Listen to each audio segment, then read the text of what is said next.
thought you thought I was going to be ugly, didn't you? Oh, it's lovely to see you. And thank you for joining me for another magic show. I had a marvellous topical joke to start with. Marvellous. But I tried it out on my wife, unfortunately. I often do try them out on my wife. I said to her, what do you think of red china? Is he topical? What do you think of red china? And she said, it's marvellous on a white tablecloth. So I decided not to do that one, and instead, I would like to talk to you about a game I invented last week before breakfast. It's a little thing with pieces on a board. I'm thinking of calling it chess, but I'm not sure if it'll catch on. But oh, you're not watching it, are you? I can tell. Now, you have a board, and this is what they call a reversible board. On this side, the squares are black and red, and on the other side, the squares are red and black. It's also a universal board, and that means that if you are traveling to Russia in particular, where they don't like you playing on the red square, all you have to do... You shouldn't have come, it gets worse. All you have to do is say the magic word, checkmate, abracadabra, and the red squares disappear, and it leaves you with... It's very handy for seeing holes in your opponent's defense. So, there you are. But I'm a kind of a chess nut, you'll have to excuse me. Now, without a doubt, the best move I've made this week was inviting my first guest along, who is a marvellous impressionist, and I know you agree when I say, here is Janet Brown. My Hungarian, will you say hello to an amazing magician, Kovari?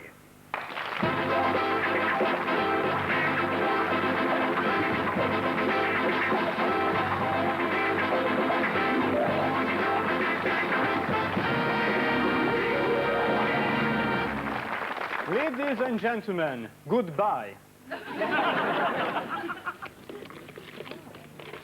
I was specially asked to show something extremely dangerous for you today, for which we have a target. And when you have a target, you also have to have a rifle. The rifle is a real one, it's an army rifle. It's a 303, and we're going to let the audience examine it. But first of all, we have to clean it, make sure that it is completely clean. Yes, clean. Okay. And perhaps there is somebody in the audience who in his army training used rifles. Sir, have you ever handled the rifle? Please, would you hold it, fire it, it's not loaded. Yes, thank you very much. It is real genuine, it's a solid army rifle. Of course, when you have a rifle, you also have to have a bullet. And we have a bullet. It is a very special one. If you imagine a large dart, you saw the point of it, and you fix a 2.5-yard piece of ribbon to the end. Then you have something like this. We also have a piece of white tape on the bullet, because somebody, perhaps the gentleman who already examined the rifle, sir, would you be kind enough to put your initial here on the tape? Initial that you will have to identify again. Please? Yes? As long as you can identify it. Okay? Would you remember, please? Well, now the most difficult part will come when we have to feed the ribbon and the bullet into the rifle. First the bullet goes in, then all the ribbon behind it. Yes, and we have to push it higher up into the tube. Can I have the brush, please? A bit farther in. Yes, and now we will place a large blank behind it, and that will, I hope, shoot the ribbon and the bullet into the center of the target. Well, ladies and gentlemen, it would be of no difficulty for me to place it into the center of this target, and because of that, there would be no point me doing it. So I'm going to make it more difficult for myself by asking my assistant, would you please stand in front of... No, please. Well, all right, if you don't want to do it, don't worry, I always carry a spare. Susie, would you like to come and stand in front of the target, please? Yes? And I'm going to aim at the cards my assistant holding. I will shoot through the cards, through my assistant, into the center of the target. And ladies and gentlemen, if you wonder whether it is dangerous or not, Yes, it is very dangerous, and because of that, my assistant is insured for £100,000 in case there's an accident, and I'm insured for £200,000 in case she recovers. Well, don't worry. Here we go. 1, 2, 3, fire!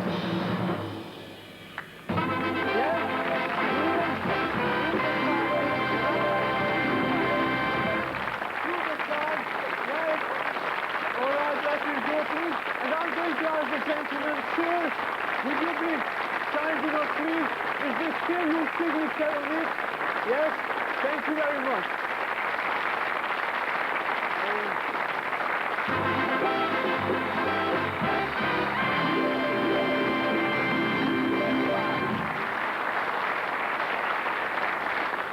Thank you very much, Kovari, and don't go away, because in a few moments I shall be doing something absolutely impossible with a football. See you now. Of course, it's the end of the football season now, you know, when the kissing had to stop, and the start of the cricket season. And I thought it might be appropriate to try and show you something involving football and some cricket stumps, and also a box here which has got some very strange holes in it, and particularly rather strange looking one at the front here, but the reason for that will be obvious in a moment. That's so you can see what's going on inside. Now, this football just fits inside the box like that, and the lid goes on the top like this, and then I have a piece of rope here with which I tie a knot on the top to make myself a sort of carrying handle, and it keeps the lid in position. Now, the idea is to plunge one of the stumps through the box and out at the other side, and another one just above it like this. There should be a law against this, you know, cruelty to footballs. And another one there like that, and out the other side, and one through here, and one through the middle, making 5 that away, and then, just to make it look absolutely impossible, one through, oh, very difficult that way, and out at the bottom.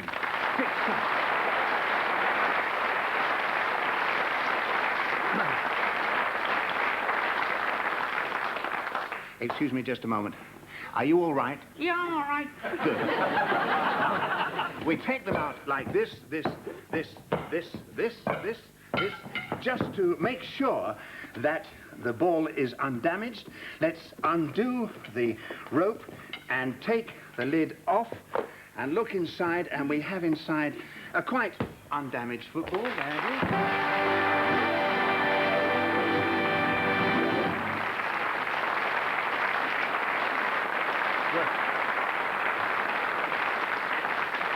Somebody examine it for me. What about you, sir? Would you examine that ball? Make sure it's undamaged. Is it all right? Hang on to it, keep it for a souvenir, and practice, because Chelsea are looking for new players. Right, thank you.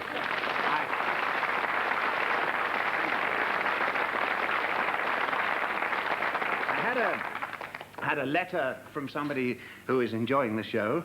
No, honestly, and it's on House of Commons notepaper, and it says, it finishes up, some nice things said, and then it finishes up, politicians and magicians have something in common.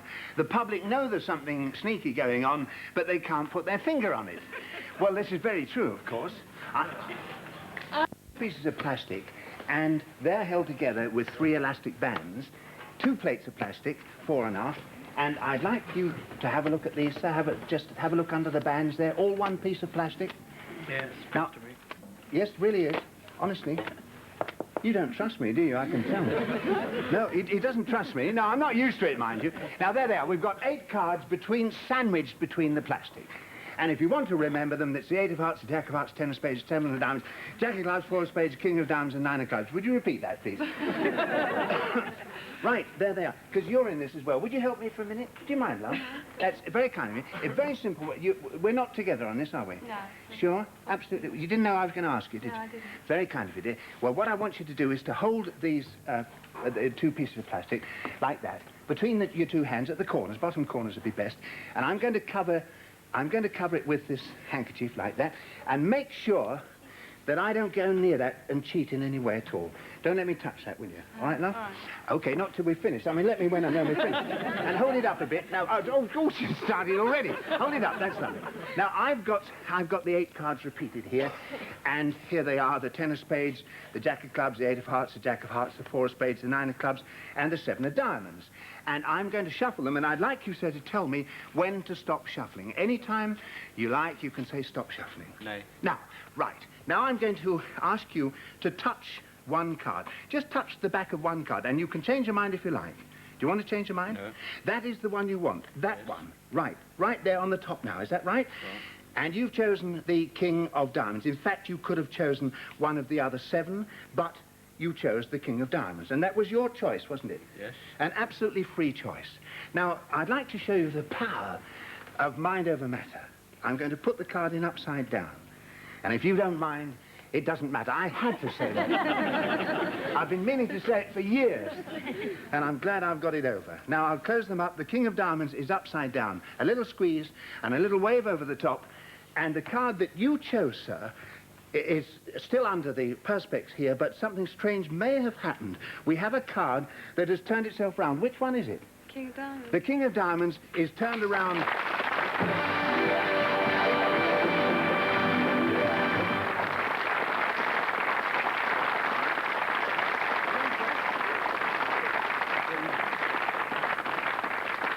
I'm very glad you're impressed, sir. Will you have a word with my agent?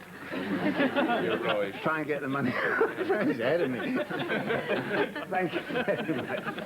No, I don't claim any personal skill for this, ladies and gentlemen. It's a strange power I get from outer space. It says here. Now, I wonder what happened to him. Now, I want to produce another couple of cards. In fact, a couple of jokers. And they're over here, and I think they're great. And they are little and large. Give them a big welcome.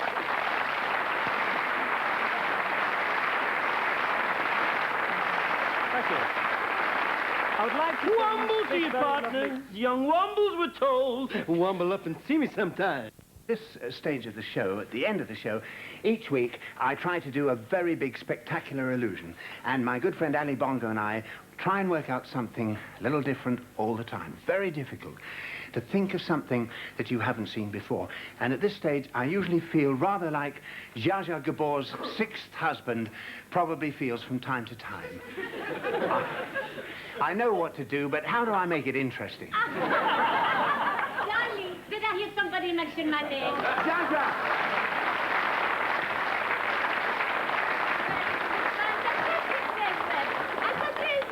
This is absolutely marvelous. How oh, my darling, lovely. I can't believe that I'm here in London. Isn't this exciting? I really think I have words. If only I had words to say to you, to describe how I feel, but I'm speechless, you know. I have no words to be able to tell you. Yes. I wish I could talk to you, but I just can't find anything to say, darling. Well, I wanted to ask you now, because you're in London at the moment on honeymoon with your 6th husband. That's right. Your 6th. How did you meet him? Well, darling, I was doing my weekend shopping in Tiffany's, you know, and I gave him my telephone number and asked him to give me a ring, and he did. Isn't he pretty? Oh, look at that. You mean to say he doesn't really mind your expensive tastes? No, no, of course not, darling. Jack knows about the high cost of loving. It's a lovely name, Jack. Yeah, it is indeed. But how does he feel about being number 6? But number 6, he prefers being number 6 to being number 5. Yes, I can understand that. I'd like to show you something very startling, may I? Yes, of course. Can I borrow... Have you anything in your bag? Something of a personal nature? Well, darling, you know what it's like with handbags, credit cards, and of course, you know I always have a pair of, No, I don't. What? Oh, those. Oh, those. Oh, yes, a spare pair just in case, come on, darling. of stockings. Yes. Well, can I borrow one of these? Oh, I'd be very happy for you to. Well, yes. look, Zsa Zsa, what I would like to do is to take your stocking like this, if I can concentrate, and then I tie a knot in the middle like that. Yes, all right? darling. And I roll it into a little bundle like that. Now, Zsa Zsa, you have to help me with this. Would you... I'll help you, but of Yeah. course. I want you to blow on it for me. To blow? Blow hard. That's absolutely splendid. And we shake it out like that. Ah. And on there, we have a diamond bracelet, which is especially for you. There you are. Darling. Oh, definitely make you my seventh husband. Really, I don't know what I can do to thank you. It's so beautiful. You don't know what you can... Well, I'll think of something. I'll tell you what you can do. You can sit back and enjoy this next piece of magic. I'm going to do something absolutely amazing with that paper bag. Yes, Zsa Zsa, you'll really enjoy this one. Actually, no, that was a little bit of a camera nonsense, of course, but what you're going to see now is not a camera trick. This is a little bit of stage magic, if you like, and the people in the studio here are going to see exactly the same as you see at home. This is a brown paper bag, and I need somebody to help me with this, and Lynda of the 5-penny piece had very kindly said that she's going to give us a hand. Lynda, this is nice of you, darling. Yes, I know. I know. Frightened to death? No, you're dying to do it, aren't you? Oh, I am. Loving it. No, she's a good sport, because she's a little bit nervous, aren't you? Yes, I am. But you'll be all right, no, because, you know, I've been doing this for years, and I've never lost anybody yet. Haven't you? No. Well, Not the not, first time, you know. well, not properly lost them, you know. Can we have that barring, please? Lynda, what I'm going to do is to ask you to get into the paper bag. Now, obviously, it would be a bit undignified to try and scramble over the top. So what we're going to do is to hoist you up and drop you... Well, not drop you, I mean drop you... Yeah, figuratively. Don't look at me like that, you make me nervous. And look, if this goes wrong, you won't nag me, will you? I don't promise that, David. All right, love. Hold it that way, because it looks more professional. If you hold it that way, you fall off, you see. Right. So, hands the other way. That's right, darling. Right. And bless you for helping me. Lift your legs up. I'll steer you in. Don't worry about a thing. Leave me to do the worrying. And that's right. Now, lower here in. And that's it. It's full of toffee, so you can... Oh, I like toffee. Help yourself to a 5-penny Jolly piece. good. Pick out the good piece. We don't need that anymore. Crouch down, me darling, and make yourself at home. And Eddie, your partner over there, one of your partners, is going to help me tighten it up. And please don't worry. It's a bit dark in here, David. Yes, I know it's a little bit My dark. mummy told me not to do things like this, you know. Well, look, you'll only have to do it once. That's one consolation, Lynda. Now, we're going to tie the top nice and tightly, Eddie. Thank you very much indeed. Get that nice and tight. And let's take the scenery away. And I want to show you an interesting piece of apparatus. Lads, could we have the other piece of apparatus in? It's a stage hand. Right, swing it down, fellas. Swing it down for me. That's great. If you can swing it around, because Lynda has been absolutely marvellous. I think she's been very, very good, that girl. And I think the least we can do is to give her a big hand. Let's give Lynda a big hand. That's it. And one for luck. Oh, no. Oh, no. Oh, I'm sorry. Lynda, that wasn't meant to happen. Oh, dear. Lynda, where are you? Where am I? David Nixon, just go away till I get you.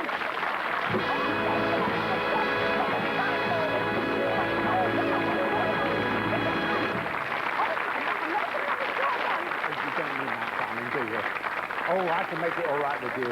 Oh, I know how to deal with people like you, Lynda. Have that, darling. Help yourself. Well, you are awful, David. Yes? I like you. Oh. Oh, you must come again. Thank you, Lynda. Thank you very much. Thank you, darling. And thank you, little and large. And thank you, Kovari.